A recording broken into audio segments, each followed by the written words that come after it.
Right. Yeah. Oh, okay. We're going to talk how this thing has saved my Christmas and what I think about xTool D1.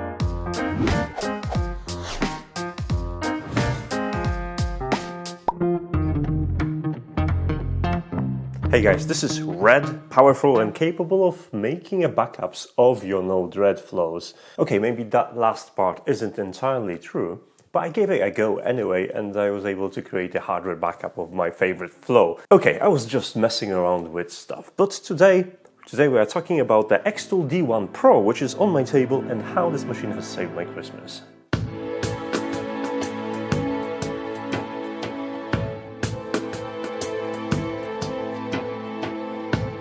I'm probably gonna need this one as well. This is not the first engraver I've got in my hands. In fact, I covered a couple of them, but this is by far the best put together, which doesn't look like a DIY job. It actually looks like a real retail product. And as I've mentioned before, apart from making a couple of things, it helped me save my Christmas.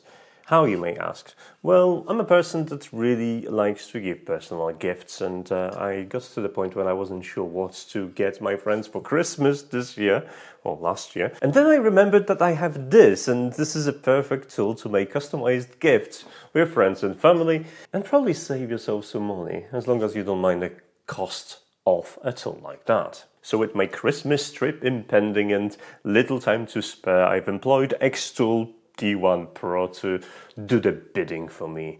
I already had an idea what I want to put into the gift bags, but I wanted every one of my friends to have a similar gift made by me. So I found a couple of nice slated coasters or parts that you can use and engrave actually with this machine. So I did that, and then followed by customizable butcher block, which is supposed to be celebrating the fact that I've been sponging on the Sunday roast for many years. And guess what? Within 2 hours I had a beautiful set of coasters to add to my gift bags, a nice butcher block which you probably won't be able to get anywhere else, and I also made something for myself, which if you play Portal games you probably recognize it. Brick detected. This is a companion cube from Portal games, something I really like, and it doubles as a box. So there were a couple of things I actually made using this tool. I guess I'm gonna tell you everything about it now. So what am I dealing with? This is a 20-watt diode engraver machine. You can use it for cutting softer materials too, but it comes in red or grey if you prefer to be boring. It has a workable footprint of 430mm by 390, but if this is not enough and you want to essentially double that working area, the extender kits are available as long as you don't mind spending a little bit of money to get that kit. Now in terms of speed, this thing can travel up to 400mm a second, so it's relatively fast, although you won't be probably doing jobs at that speed because the speed or actual working speed will depend on the material and settings used. And accuracy, xTool claims 0.01mm accuracy, which is good enough to engrave pictures and make pretty much anything you want. The first thing that stood out was the engraving head, which frankly speaking is a monster. Now it says it's a 20-watt diode laser, however it's slightly more complex than this because inside you're going to find 4 different diodes for combined power of 20 watts. It has 20 watts of power, then you can cut through quite significant material, and it comes with additional features. So by default you have a nozzle with integrated air assist. Now air assist can be purchased separately, so you'll have to spend extra for that, but you won't have to buy parts for your engraver. Everything is ready for you. Just hook up the air tubing and you're ready to go. In addition to that, it also comes with a second laser pointer, which allows you to line up your work, and there is a nice crosshair that you can use to do it very quickly and very efficiently. Oh, by the way, if you're looking for the offset value for that additional laser, it's 16mm.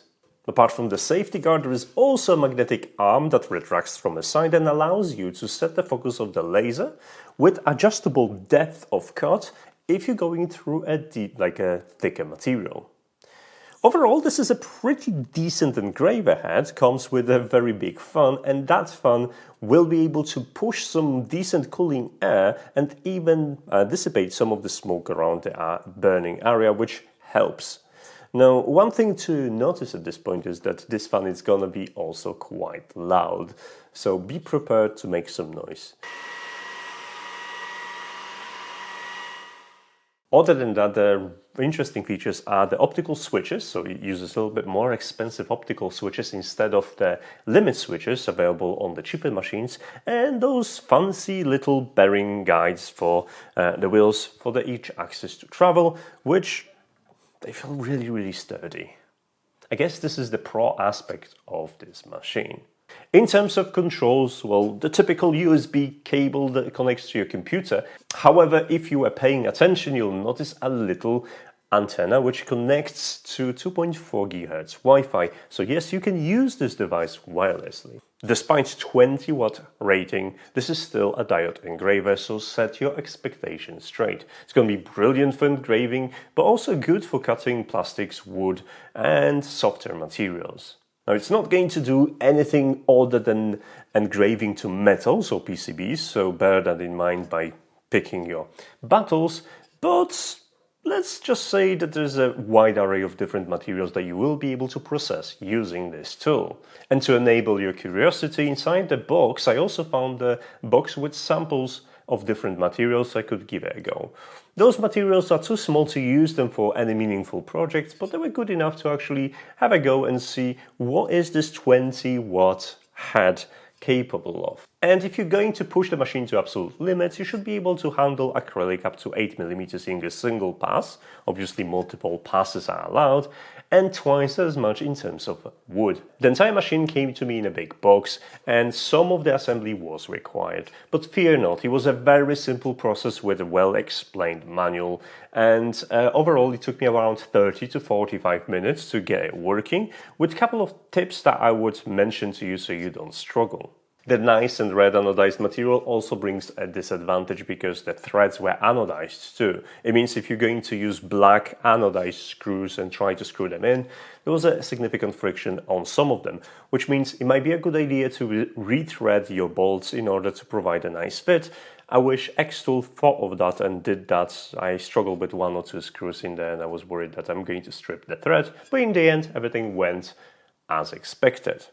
Most of the cables are managed for you, so you're not going to be messing around with the cables, and the ones that you have to connect yourself were color-coded, so that was actually a nice touch. But there was one thing that let me down. Considering the price of £1,000 for this machine, it's a bit of a letdown not to see e-chains integrated to route the major cables. Now you have to route them yourself and use zip ties, which unfortunately doesn't look as professional as the rest of the machine, and they might get in a way, so spend extra time managing your cables.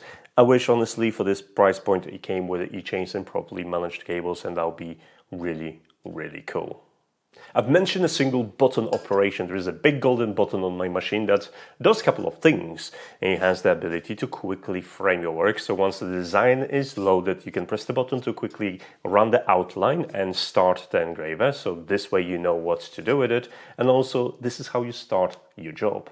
But when the button is pressed again during operation of the machine, it acts as a pause and resume, which is super handy because you don't have to do anything special with it.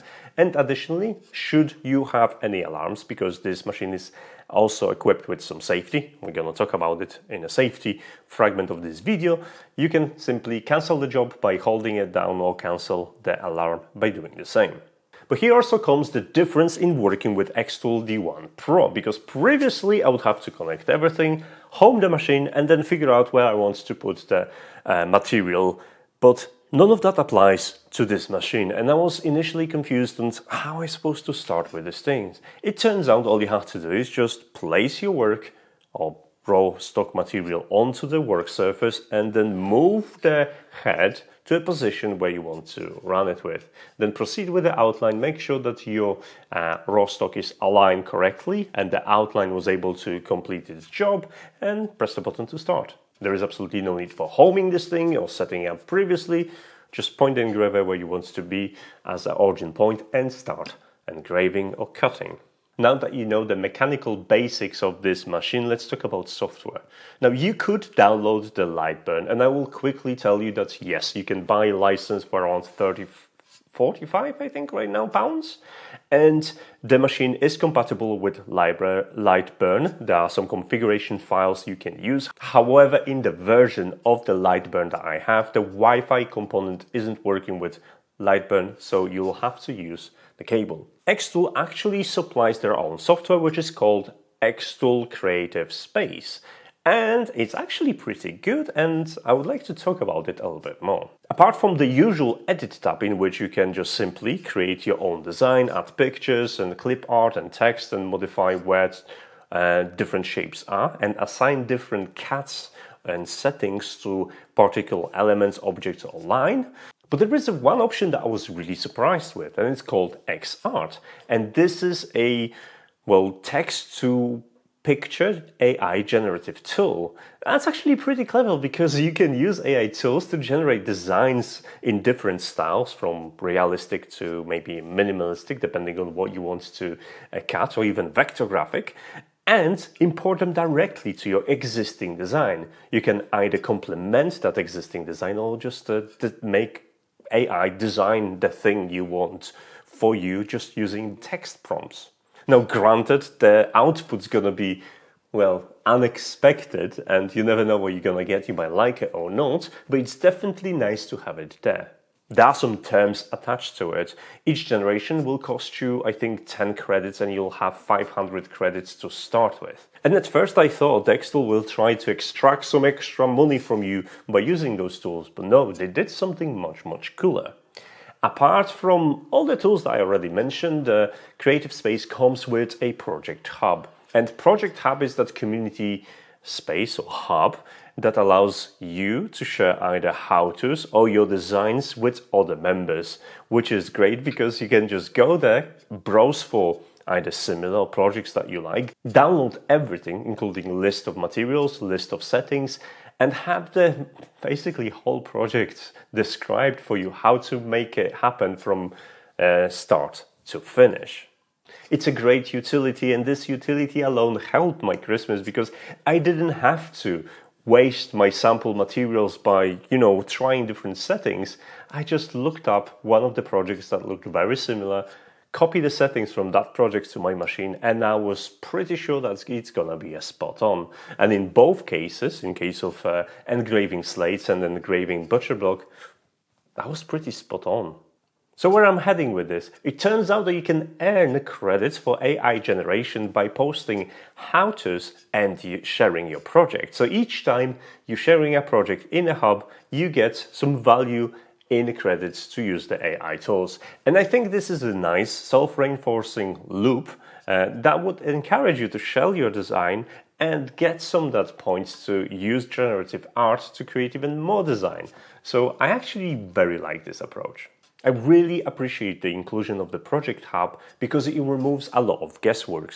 These projects are categorized by the machine type, by the material, settings, etc. etc.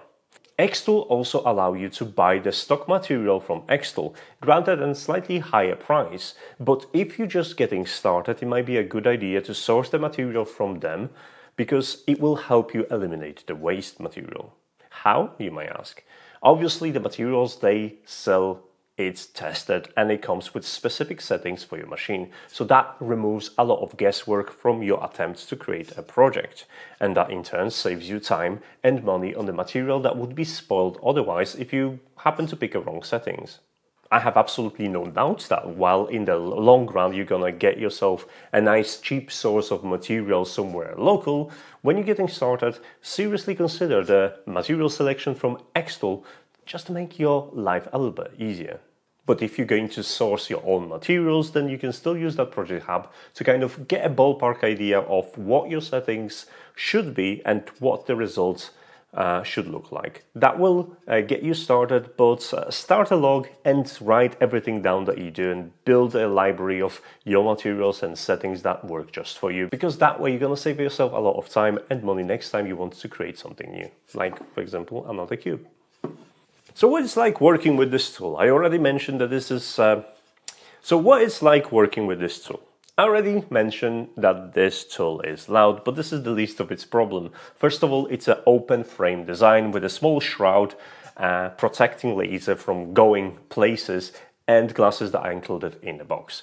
Now, couple of warnings. This is a machine that can damage a lot of things, including eyesight, skin. So wear glasses and be responsible. Don't let pets around it, don't let kids around it, don't let anyone else that doesn't have a clue of what's going on in here around the machine, because accidents do happen. To help you with your safety, xTool actually have a couple of options in here. First, there is a flame sensor. I had to turn down the sensitivity of that sensor because the first time I was engraving something in conservatory and there was lots of light, it triggered a flame sensor. Apparently it was a little bit too bright, but once I set it to low, it didn't trigger. I hope you'll still discover flame. I have not flame tested it. But apart from that, it also comes with the settings for level and stall. In one of my tests, I had a big piece of plywood that warped due to the humidity in the room, and the engraver had run into the material itself and stalled. And instead of just burning in a single spot causing fire, it simply switched off. And that's it. I might have spoiled the material, but there was no damage to anything else and there was no danger. One of the things I do have to mention, the siren in here is pretty loud, so you're gonna hear it from far away. One of the things I also discovered which slightly annoyed me was that when I was working on this box, it took entire working area, literally entire working area, and I had some problem aligning it and drawing the outline because the laser crosshair, which is offset by 16mm, would cause me some problems. And up until I disconnected the laser or disable it in a software, it was running into one of the sides. But once I disconnected the crosshair option, I successfully ran entire outline and finished the job. So this is something I came across and I couldn't figure out how to bypass it in other way than just disabling the crosshair function in a software. So something that you may run into or not. When working with materials that you want to cut, one of the good things is it's to have a spoil board, especially something like a honeycomb board, which reduces the charring of the elements you're going to cut through. And unfortunately, this is another thing that wasn't included with this tool. You can buy it on xTool page, but at this price point, I honestly would consider including one because it's a nice tool, but it's also an expensive tool.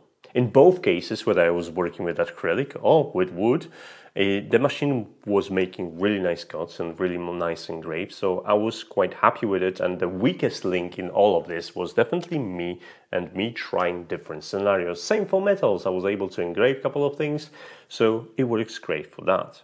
Now, when it comes to a price, you are expected to let go over £1,000 depending on the promotion. Now, this is for the basic version with a 20-watt head. If you want to save yourself a little bit of money and you're more interested in engraving rather than cutting through thicker pieces of wood or acrylic, you can get the 10-watt version at 650-ish pounds. So that's going to save you a bit of money. Laser safety is definitely important, so if you care about that a lot, then there are options on xTool website where you can buy similar machines with enclosure. That's going to cost you probably an arm and a leg. And if you really want something powerful, there are even CO2 machines on their website to tackle really bigger jobs. So the question is it worth all of that money? And I guess if you have a use case in mind that will yield you some money back, that allow you to use this tool to make profit and offset the cost, then probably yes. Otherwise, spending £1,000 on an engraver knowing that you can probably buy something cheap and just sacrifice here and there might change your mind.